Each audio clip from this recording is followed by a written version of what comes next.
Hello, I'm Jim McDonald. I've been working with children with late talking conditions, children like, who are called autistic, Down syndrome, apraxic, ADHD, all kinds of things. Labels get in the way, but you know how to use them. Um, I'd like to just talk for a few minutes about some findings over the last 40 years that address the question, how can you help your child talk? Many people think that you need a professional to help your child talk. That's absolutely not true. A child has more chances of talking in the home with you than with anyone else. I'd like to talk about some strategies that you can use in your daily interactions with children. First, play in his world so he will interact more with you. Believe it or not, the more he interacts, the more he's going to learn and communicate.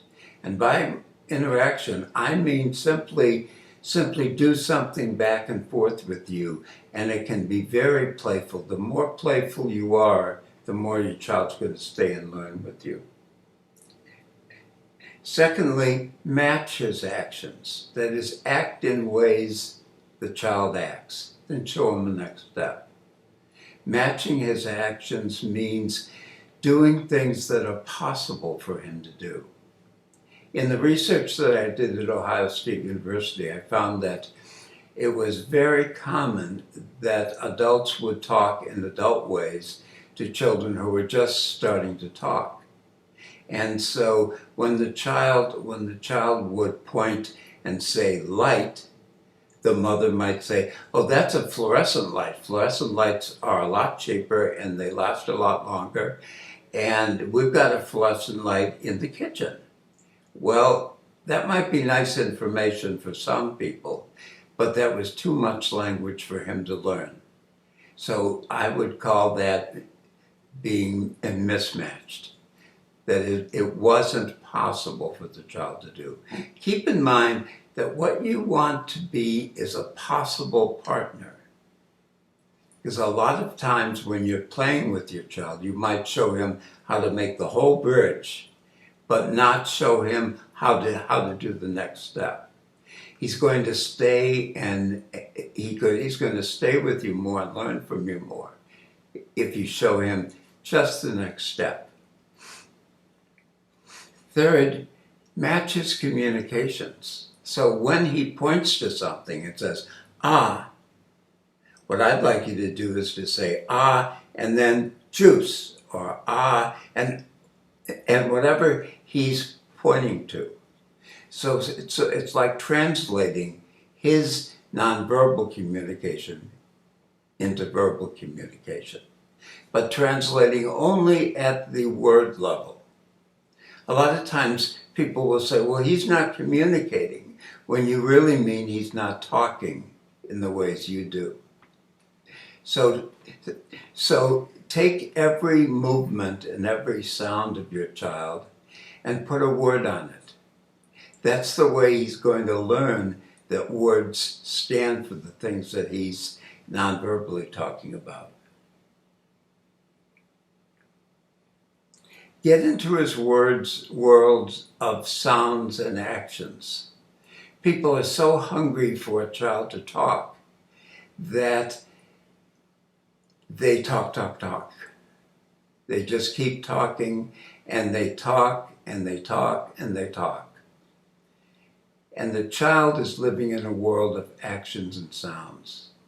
So the more that you get into his world of actions and sounds, the more he's going to stay interacting with you. And remember, the first most important thing is for the child to stay interacting with you.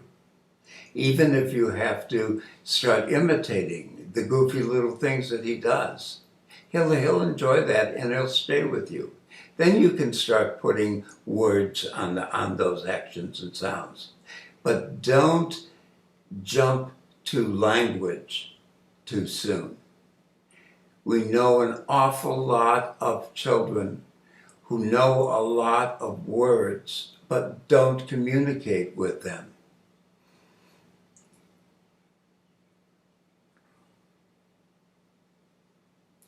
Play frequent sounding games with your child.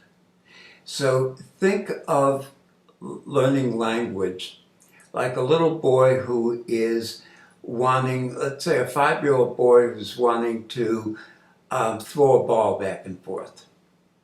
And he's wanting to throw and to catch, and throw and to catch. Well, it's going to be very important that he has a lot of practice throwing and catching. And first you will throw to him in a way that he can catch. So you won't stand 20 feet away, you'll stand 3 feet away so that he can catch the ball. When I do it with children, I first start throwing the ball and actually putting it in his hand.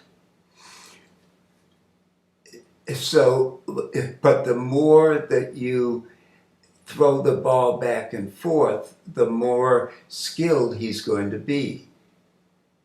Like Michael Jordan said, if I hadn't missed 2 million baskets, I wouldn't be the player that I am now. And so your child has to practice sounding with people who are sounding with them. Especially if your child has a speech or language delay. Very often it takes some children more practice to learn sounds and put sounds together. So he has to do two things. He has to say the sounds, make the sounds many times with people who are giving him the sound back and a little step ahead. These may seem like very unimportant things, but they're very important. You need to think of your child's words as coming from his actions and sounds, and not run to words before he's ready.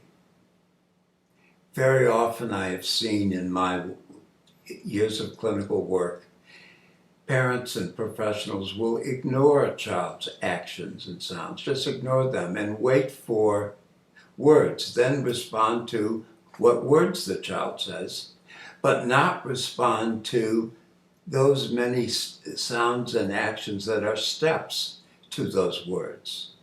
It's sort of like watering a flower only when the flower comes out of the dirt. Well, that's not going to work very well, because once you have these seeds in the ground, they have to be watered too.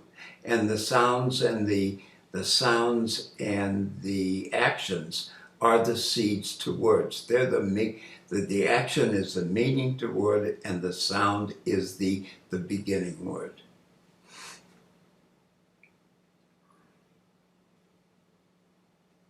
Be sure to balance with your child, and what that means is you say one thing and then wait for him to say another thing, and then do it back and forth. Do a lot of turn taking that is matched and balanced. Balance means that you and he aren't going to do a lot more than each other. And I've seen in my research that adults generally do lots of talking, and then the child says something, and then the parent does lots of more talking. Well, that's impossible for the child. And probably the last thing that I'll talk about right now is the strategy that might really help your child communicate best is nothing. That doesn't make any sense, does it? How can nothing do something?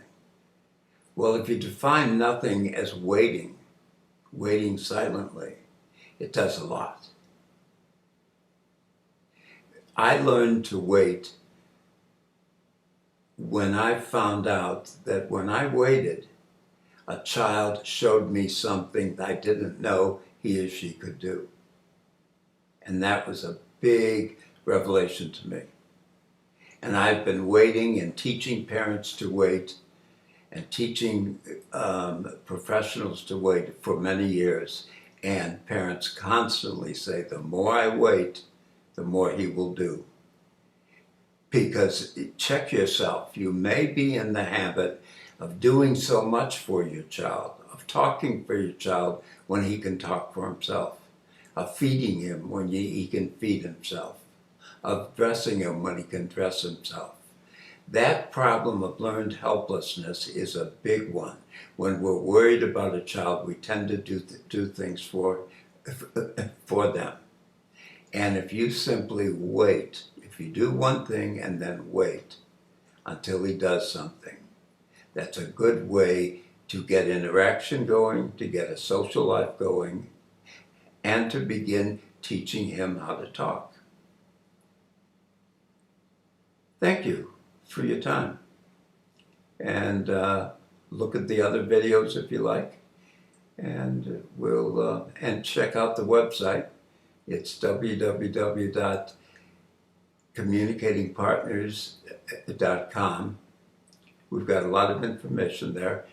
And for professionals, I would recommend that these approaches are just as much for professionals as parents. And I hope that professionals will begin working more with parents than they have been in the past. Thank you. Bye.